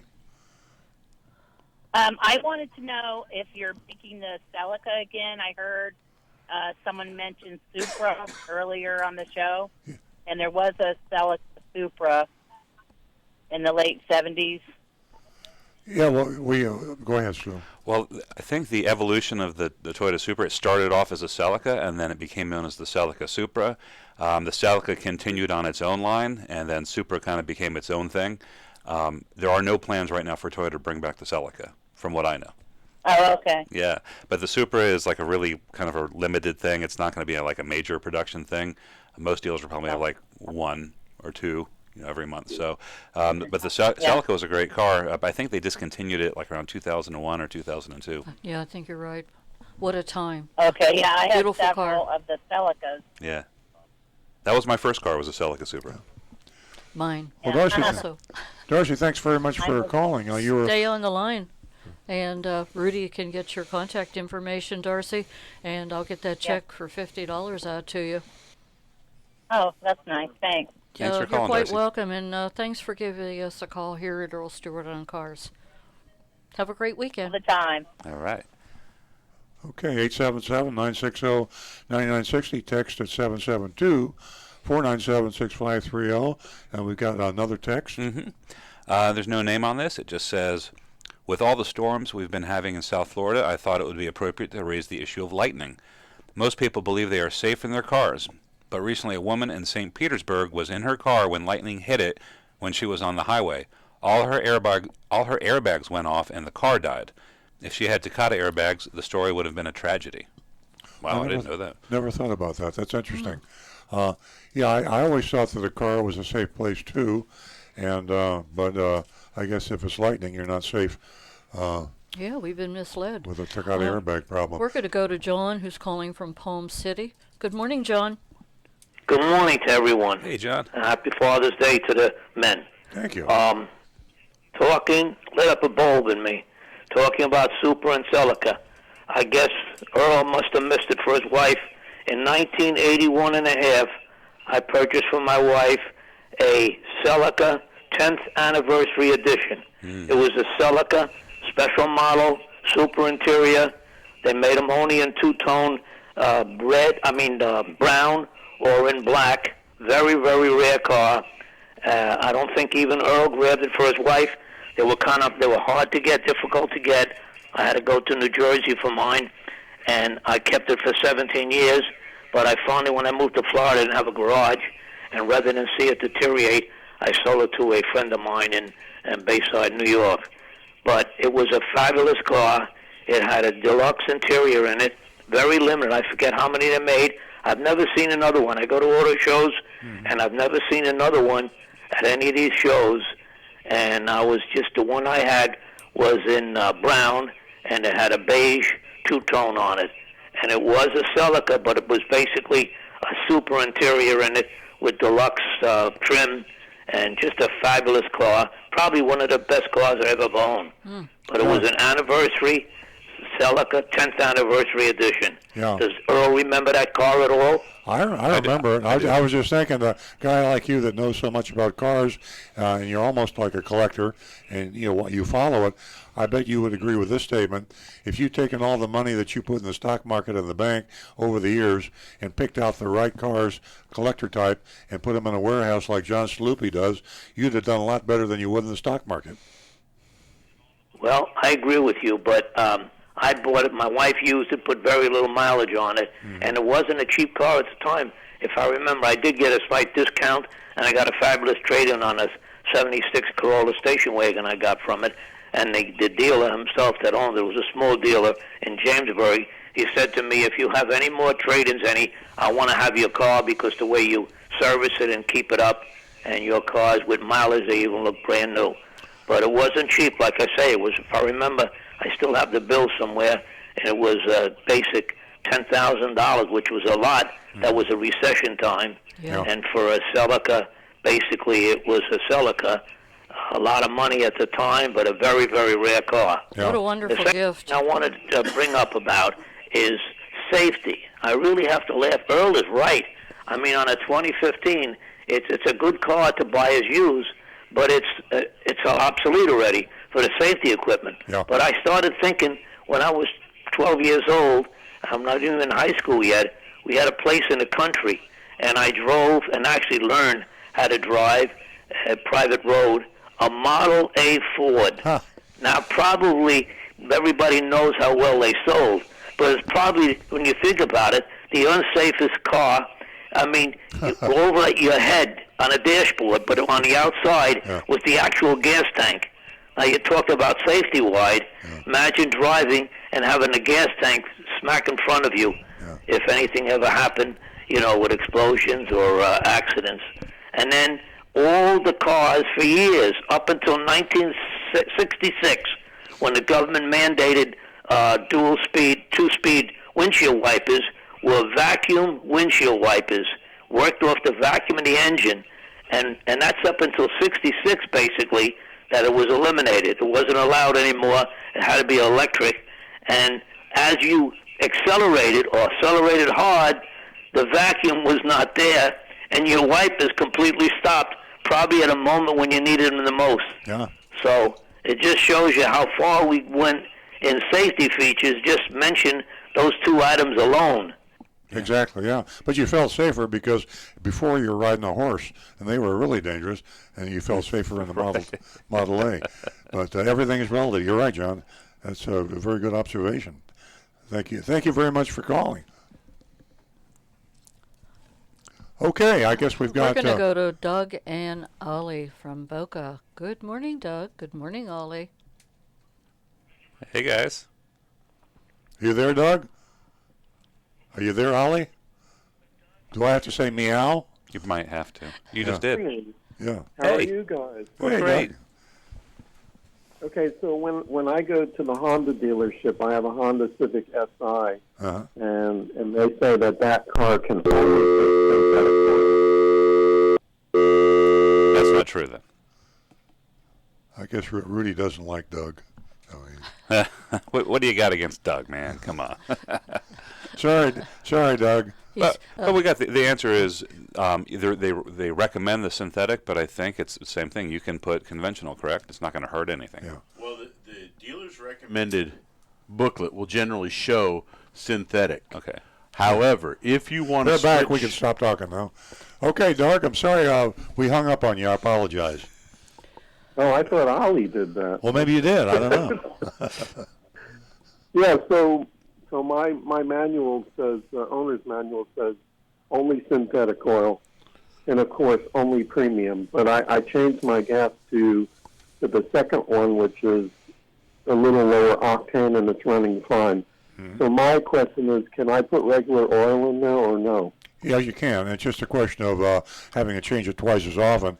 I think you should stick with a synthetic because you change it every 10,000 miles or 1 year. And if you put in the regular oil, it costs much less, about half as much, but you got to change it twice as often. So 6 of one, half dozen of the other, and the synthetic is actually a little bit better oil than the fossil oil. Okay, well, I have to tell you a short story about my brother who had a Toyota Celica, and the sunroof on it had a crank. And this is an interesting story because one night he was driving in Tampa, and the driver cut him off, and he wound up in the Tampa Bay. Oh, Lord. And the way he got out is he had to crank open the sunroof. Wow. And then he crawled through that. That's very interesting, because sometimes the old-fashioned stuff has got some good things about it, and I worry about the idea of going to a canal, what I could open and what I couldn't open, and that's an interesting story. Thank you very much, Doug. Okay, you guys have a great day, and Ollie says meow. Meow right back at you, Ollie. Great hearing from you. We're gonna go to John. Those are Ollie's friends. And John has been holding. Thank you for your patience. He's calling from Stewart. Good morning, Hello. John. Morning. Yeah, first of all, I was calling in. I tried for an hour to call in because you guys, when you say the phone numbers, you say them pretty quick. Well, and then you give the text thing. So maybe if you just, I noticed you weren't getting any calls there for a while, and I didn't know if that's why it was. But anyway, I got in, and so I had a question about the dealer swap thing, about, car dealers dealer taking trade. and,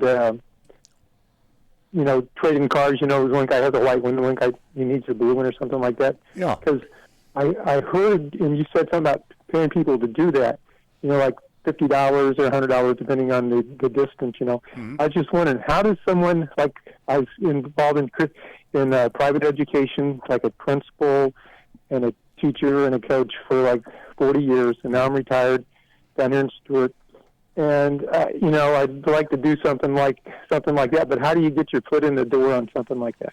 Well, you call me, and we'd be glad to check our requirements for dealer trade people, and all dealers are always looking for qualified, safe drivers, and they check your driving history, and if you don't have any accidents and you're qualified, they love to have people like you that are cut above and respectable people that they can trust with their car and the car they pick up.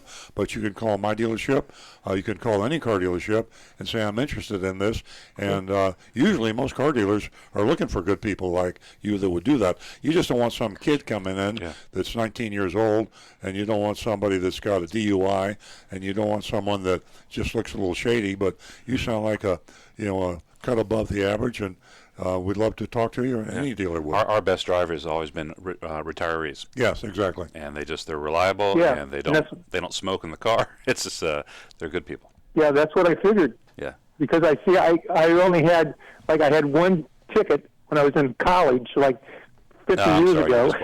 And that was a stupid thing I did, but passing on a yellow line, and that guy saw me.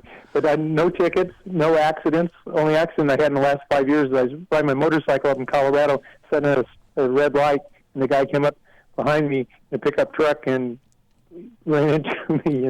But that's it. So I'd like to do that. So that's good. I'll call your delership and call some of these others. Tell me. The other thing is, I have a 2008 Porsche Cayenne. Wow. And it has like 120-some thousand miles, but it's coming up with a 132,000 mile service thing, and they're supposed to change all these fluids. Is that necessary, or do you know? Well, I tell you, a Porsche dealer is going to rake you over the coals.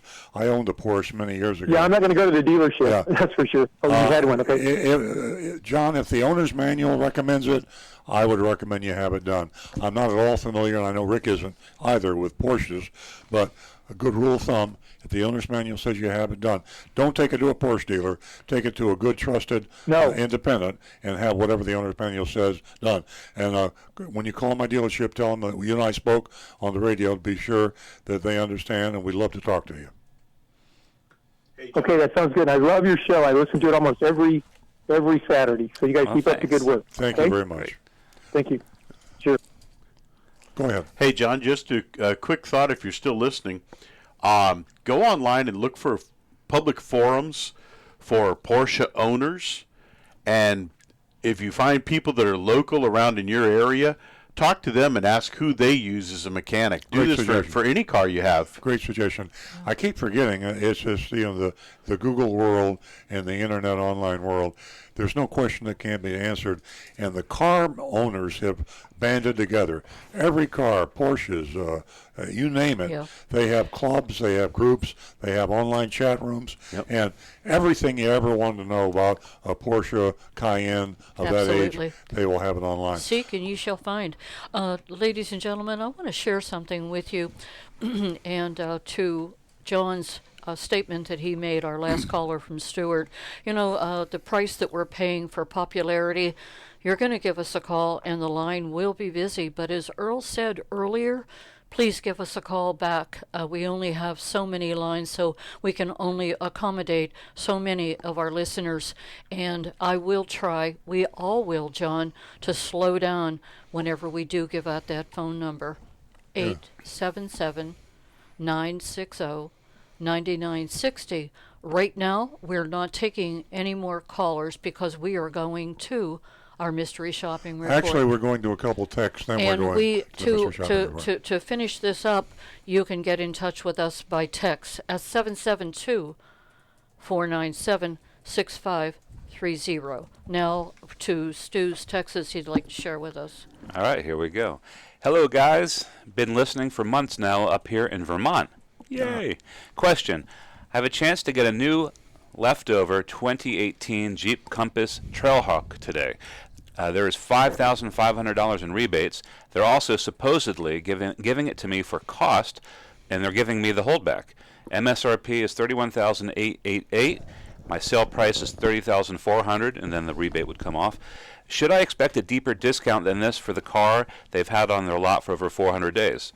And I can answer that because while I was waiting, I did a little research on the 2018 Jeep Compass. I went to TrueCar.com to see what kind of discounts and also to verify if there was a $5,500 rebate. Now, I'm looking in Florida because TrueCar gives you local information, but it should be pretty close. The rebate is correct, but the discounts that I'm seeing are around $1,800 on TrueCar, and it looks like they're giving you a $1,400 discount. A $1,400 discount including holdback, I'm not that familiar with Jeep Chrysler, but that sounds a little bit light to me. When you look at holdbacks and discounts to cost, you're probably, a minimum of $2,000 in holdbacks. So, and you can just go to TrueCar.com, input your information. They'll give you the TrueCar dealers in your region, and you can compare that TrueCar price because TrueCar requires that they put their dealer-installed accessories and all their hidden fees into the TrueCar price. So you get an out-the-door price plus government fees only from TrueCar. Compare that with what this dealer told you. And furthermore, if you have any Costco warehouses in your area, I would look for a Jeep dealer who is affiliated with Costco Auto Program. Be careful when you go in there. Make sure you follow all the steps that you find on CostcoAuto.com. Okay, mystery shopping report. We have one more. Oh, we have another one, okay. And this came on youranonymousfeedback.com. Oh. And, I just lost my spot. Give me 1 second. Here we go. By the way, you can give us all your feedback anonymously on youranonymousfeedback.com. Shout out to Rick Case Hyundai. Great folks. I didn't get an okay deal. I didn't get a good deal. Not even great. I got a fantastic and out-of-this-world deal, and I'm so happy that I made the long drive there. Also, they have no problem foregoing the arbitration agreement. Just say no, and the deal goes on. I followed Earl's advice and only dealt with the dealer using the out-the-door price. Thank you, and this is from a loyal listener. Wait a minute, he signed it. Loyal Rick listener. Case. Oh, right. Well, Rick Case is admitting he took your advice then. So, hey, thanks for letting us know. And by the way, listeners, please use the anonymous feedback thing if you're not comfortable letting us see your phone number. And remind me to talk more about the arbitration agreement because we haven't talked about that in a few months. Very important that we talk about that, but it'll have to be next week because we got the mystery shopping report. Mm-hmm. I'm ready. Okay. Mystery shop of Roger Dean Chevrolet, and this is a Takata test. Roger Dean Chevrolet is a long-standing dealership on Okeechobee Boulevard in West Palm Beach. The dealership was established 50 years ago, and the name Roger Dean is well known and respected in South Florida. Roger Dean passed away in 1997, and control of the dealerships were passed to his daughter Patty. The company has another Chevy location in Cape Coral, Florida, and also ownership interest in 21. I didn't realize this. 21 other dealerships in the United States. Many in our community recognize his name from Roger Dean Stadium in Jupiter. Stadium is the St. Louis Cardinals spring training home and got its name after a $1 million contribution from the Dean family just before Roger passed away. I went to Roger's funeral, by the way, and I knew him for many years. We're mystery shopped. We've mystery shopped Roger Dean Chevrolet a few times over the years and have gotten mixed results. The last time we were in there was in November 2017. Our shopper, Agent X, was subjected to some pushy sales tactics and a deceptive $10,000 discount advertisement in the newspaper. Roger Dean, interestingly, is about the only car dealer that still advertises in the Palm Beach Post, and I think literally almost the only one. This time around, we're putting Roger Dean Chevrolet to the Takata test. We found a 2010, 9 years old, 2010 Honda Accord with a passenger side Takata airbag recall. There is a fix available, but no one has bothered to get it fixed yet. I mean, 9 years, and we'll find out probably in the Carfax report later how many times this car has changed hands, but nobody's fixed this 4 times. Wow. 4 times. And nobody gets it fixed. They don't know what's broken. They don't. It's not their fault. That's not their fault. Yeah. Make no mistake about it, this is a dangerous vehicle. The mere fact that there's an unstable, explosive airbag inflator situated inches away from the occupants in the vehicle is bad enough. However, there are 2 factors that make this especially dangerous: the age, 9 years, and the climate in which it's existed. South Florida, folks, I mean, we're talking tropical. We're talking mosquitoes, heat, humidity. I mean, it is. Why did I mention mosquitoes? It just seems like they go swampy with heat and humidity. Because that's part of the definition of Florida. Yeah, I guess you're right. The propellant is in defective Takata airbags grows more unstable. No, ammonium nitrate is a propellant. That's what makes it blow up. After 7 or 8 years, the danger begins to peak. I think it's even before that, actually. After 9 years, the danger is even higher. And hot and humid climates also give the instability of the explosive propellant. This stuff is what they used to blow up the place in Oklahoma City. That's what Timothy. The Arthur P. Murrah building. Yeah, fertilizer. It's basically like fertilizer. This Honda has spent its entire existence, all 9 years, in swampy South Florida. That's where the mosquitoes came from. Yeah, that's what it is. Airbag is literally, and I'm using the word literally in a literal sense. Yeah, literal fact. But you're actually not using it because it might be a time bomb, literally, but it's not ticking. Now, we wish they ticked. That was irony, by the way. Yes, I know that. But so much for the English language. But the ticking time bomb is, it couldn't be any worse. It's I mean, a silent 9 timer. years. 9 years. 9 years. I just can't believe the car has never been fixed in 9 years. Can I just apologize? And here we have it with a Chevrolet dealer. And remember, too, that as these Hondas get much older, some of these airbags have been known to literally explode without impact for no reason. Yeah. I'm sorry, I left the word "not" out. I'm supposed to be not using it literally. Agent Thunder was sent on this dangerous mission, and that's literally a dangerous mission. Thank you. I called, I'm speaking in the first person like I was Agent Thunder. I called Roger Dean Chevrolet and asked to speak with someone who used cars. I was transferred to a woman named Jamie, who identified herself as an internet sales associate. I asked about the 2010 Honda Accord. Jamie told me it was available and that they had it online for $5,969. That's a good price. Yeah, everybody wants a car that cheap. I told her I'd come to see her right away, and she told me to ask for Frankie and Jamie. 2 men. His name wasn't Johnny. But anyway, I digress. I drive right over and arrived around 12:30 p.m. As I approached the showroom, I saw a man watching me through the glass. He got up, made his way to the door, introduced himself as Frankie. I said I was I guess I was the only appointment expected. Frankie was ready for me. He said it was good to see me and suggested we go see the Accord. He already had the keys in his hand. Listen to this next couple sentences. Frankie was extremely likable. He was funny, and he had a great smile. You know, it just sounds like description, but it's important. Nancy and I were chit-chatting around about that on the way into the radio studio. I followed Frankie into the listening to him as we got in the car, making small talk along the way. Once we found it, we opened all the doors, let me explore. After a few minutes, he suggested we take it for a ride.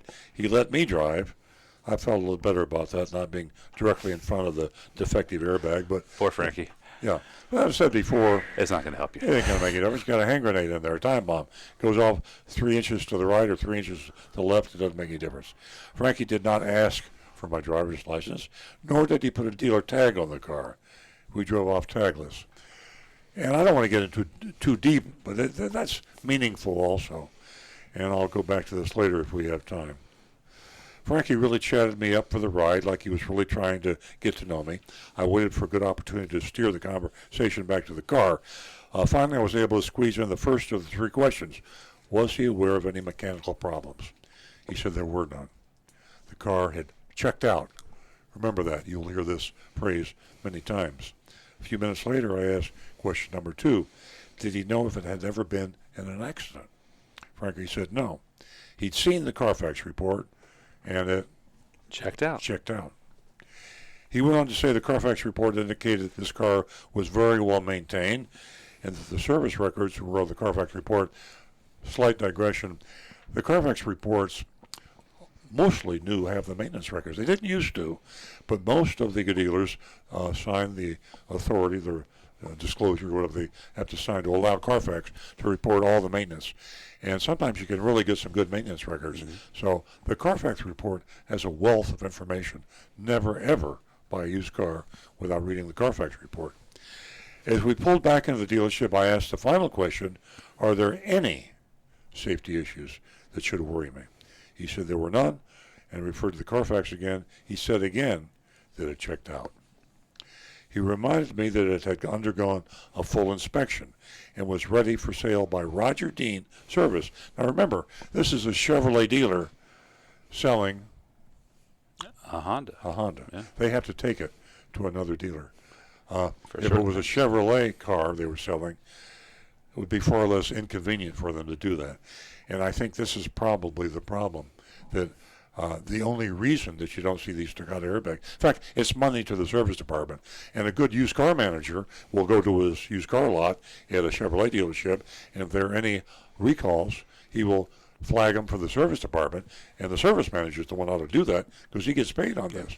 And so you'd be nuts not to do the Honda recalls on a Honda dealership or the Chevy recalls. It's a shame because it is a matter of convenience. If I look at a Honda dealership, I don't find Hondas with recalls. Yeah. If I look at a Chevy, I'd say same thing, but it's the cross brand. And that's the reason we need regulation and we need outside people looking at this, because if I'm a used car manager and I trade in a Honda at a Chevrolet dealership, there's only one thing on my mind. How fast can I get that car washed and cleaned up and put on the lot and sold and the commission in my pocket? Sales manager gets paid on the commission. Salesman gets paid on commission. Everybody gets paid on commission on the car dealership. And if you have a non-Honda product on a Honda dealership or a non-Chevrolet product on a Chevrolet dealership, you've got to take it to another dealership. That takes time. Time is money. And if you're a competitive car dealer and I'm a Chevrolet guy and I call the Honda dealership and send the car over there, who am I going to prioritize if I'm the Honda dealer? I'm going to prioritize my customers. I'm not going to prioritize the competition, the Chevrolet dealer. And sometimes these cars will sit on the lot for weeks and they can't sell it. And that's something the regulators should understand. That's something that the legislators should understand. What they're asking people to do is against human nature, and that's the reason these cars aren't getting fixed. Didn't mean to have such a long digression. I asked if I could get a copy of the Carfax report. Frankie said sure, and suggested we go inside. We sat down, and Frankie said he needed my driver's license. Now he asked for the driver's license. Now, after he's exposed Roger Dean Chevrolet to a huge liability lawsuit because he let somebody drive the car that didn't have a driver's license, he comes back in. Now he gets the driver's license so he can get the personal information. I gave it to him. He's done. He left to get some paperwork. He returned a few minutes with some papers and a bottle of water. The mandatory bottle of water. Nice touch. It's hot out there these days. Yeah. Frankie put the Carfax report in front of me, showed me that there were no accidents. When he got to the part that showed the recall, I stopped him and I asked him to explain. Frankie said that the recall had been taken care of on June 14th, 2016. Now, anybody would believe that. If he said, yes, it's been taken care of, or, yeah, sure, it's taken care of, or, oh, yeah. But when you say, yes, it's been taken care of, in fact, it was on June the 14th, 2016, that was fixed. Everybody's going to believe that, right? Very specific. Yeah. He is woefully misinformed. Yeah. He then stated that they stand by the used cars we sell, and they would not sell any vehicle with outstanding safety recalls. Now, I'm going back to the first page. Where am I here? I went to the part where he smiled and he was a nice guy. And my point is, what paragraph is that in? It says Frankie was extremely likable. Second page. Yeah. He was funny, had a great smile. I followed him to the car listening to him make small talk along the way. Now, here's a conversation between Nancy and me. And this is a great salesman can make you believe anything. And Frankie is, unfortunately, a great salesman. He has a smile. He has a personality. He has a look about him. He's trustworthy. And he sells a lot of cars. And when Frankie tells you something, you believe it. And Frankie looked Agent Thunder in the eye and said, this car has never been had a recall that has not been fixed. There was a recall, and we fixed it in 2016 on June 14th. And actually, that was the date that the recall was issued. Exactly, yeah. Here's Frankie. So this is, there's Frankie, yeah. Wow. Premeditated lie. And it was obvious to him because he read the fact that it had not been a recall. Really depressing. At any rate, I asked for a buyer's order so I could see the price, the breakdown. Frankie came back with a buyer's order, and the manager thanked me from business, asked if I was ready to take delivery. I said I wanted to review the numbers and ask if it was okay. If it was okay if I left to get my wife and our checkbook, and then returned in a couple of hours. He said that was fine. The buyer's order showed me a price of $5,069, which is what the online price was, the internet price.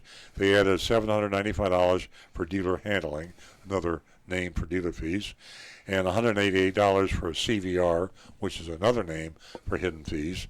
And what's that about? It's almost $1,000. Which is about the average in South Florida.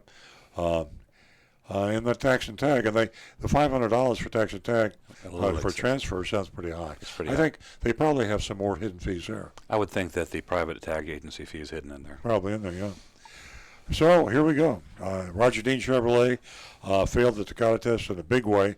Not only did they represent this unfixed Takata airbag was safe, the salesperson erroneously told Agent Thunder that the recall was fixed 3 years ago. Looked him in the eye and told a blatant, premeditated lie. So we have a situation here where the salesman could have committed the crime unilaterally, lied. Could be a policy of the dealership. Unlikely. I think that the owners of the Roger Dean Chevrolet have too much at stake to commit this kind of overt, blatant fraud. So we have a situation where, what do? When we vote, you have to make your mind up, and you vote and you decide. Do we fail Roger Dean Chevrolet? I can tell you right now, the salesman failed. The salesman lied. Sometimes we mitigate that by saying Maybe he was mistaken. Maybe he was misinformed. But he had the Carfax report. He saw in black and white this car had not been repaired. It's not got the airbag, not fixed. He lied on purpose. So, what are we going to do? Pick up the postings first? We have a lot. They're pouring in right now. I think it's all about greed, and I give them an F. Yeah. The dealership, yeah.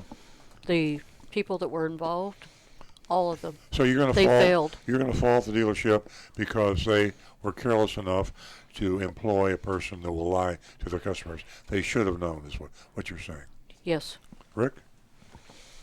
I'm seeing 2 Fs already from YouTube, and I got to agree. Failure.